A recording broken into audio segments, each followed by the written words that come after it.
வணக்கம் யூடியூப் சொந்தங்களே. ஸோ இந்த வீடியோ பார்த்தீங்கன்னா கண்டிப்பாக எமோஷ்னலாக தான் இருக்க போகுது. ஏன்னு கேட்டிங்க அப்படின்னா இப்படி ஒன்று நடக்கும்னு நான் எதிர்பார்க்கவே இல்லை, நினச்சும் பார்க்கல. ஏன்னு கேட்டிங்கன்னா சின்ன வயசுலேருந்து எல்லாத்துக்குமே ஏதோ ஊரில் ஒரு ஆசை தீராத ஆசை இருந்துக்கிட்டே இருக்கும். நிறைவேறாத ஆசை நிறையா இருக்கும். அந்த மாதிரி இருக்கிற ஆசையில் இதுவும் ஒன்று. என்னோடய பக்கெட் லிஸ்ட்டில் இது நம்பர் 1ன்னு நான் சொல்லுவேன்.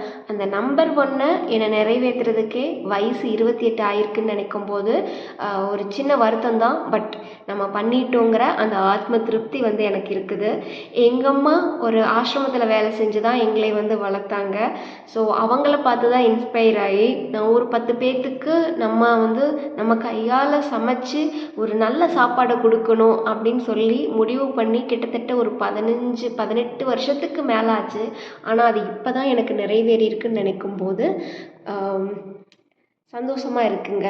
ஸோ இந்த விஷயத்தை பார்த்து கண்டிப்பாக யாராவது ஒருத்தர் யாரோ ஒருத்தருக்கு மாதம் ஒருத்தருக்கு ஹெல்ப் பண்ணால் கூட சந்தோஷம்தான். ஏன்னா நம்ம சம்பாத்தியத்தில் நமக்கு தேவைகள் போக நம்ம இன்னொரு ஒரு பங்கை ஒரு நல்ல விஷயத்துக்காக சாப்பாட்டுக்காக இயங்கக்கூடியவங்களுக்கு ஒரு நல்ல சாப்பாடு நல்ல ட்ரெஸ் வாங்கி கொடுக்குறோம் அப்படின்னாலே அது ஒரு சந்தோஷம்தான். இது யூடியூப் கண்டென்ட்டுக்காக பண்ணது நான் சொல்ல மாட்டேன்.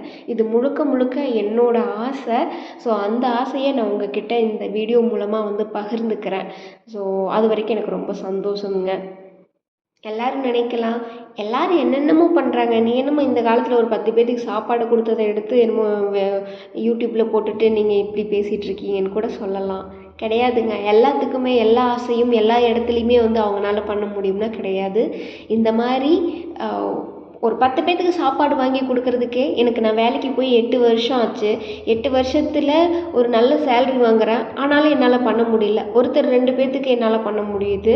ஆனால் 10 பேர்த்துக்கு சேர்ந்தாப்பில் பண்ண முடியல, ஒரு ட்ரெஸ் வாங்கி கொடுக்க முடியல. பட் இந்த தடவை அதை மொத்தமாக நான் அச்சீவ் பண்ணியிருக்கேன்னு நினைக்கும்போது உண்மையாலுமே எனக்கு ப்ரௌடாக தாங்க இருக்குது.